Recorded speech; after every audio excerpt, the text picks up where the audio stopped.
BPL এর ইতিহাসে সবচেয়ে বেশি 50 করা শীর্ষ 10 জন খেলোয়াড়ের মধ্যে 10 নম্বরে আছেন রনি তালুকদার, যিনি ম্যাচ খেলেছেন 85টি, 50 করেছেন 10টি।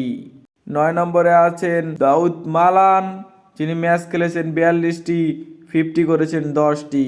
8 নম্বরে আছেন ইমরুল কায়েস, যিনি ম্যাচ খেলেছেন 133টি, 50 করেছেন 11টি। 7 নম্বরে আছেন মোহাম্মদ মিথুন, যিনি ম্যাচ খেলেছেন 116টি, 50 করেছেন 12টি। 6 নম্বরে আছেন সাকিব আল হাসান, যিনি ম্যাচ খেলেছেন 108টি, 50 করেছেন 13টি। 5 নম্বরে আছেন এনামুল হক, যিনি ম্যাচ খেলেছেন 125টি এবং 50 করেছেন 14টি।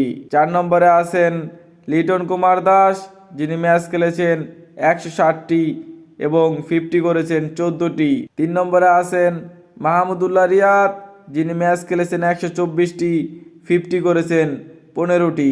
2 নম্বরে আছেন মুশফিকুর রহিম, যিনি ম্যাচ খেলেছেন 133টি, 50 করেছেন 22টি।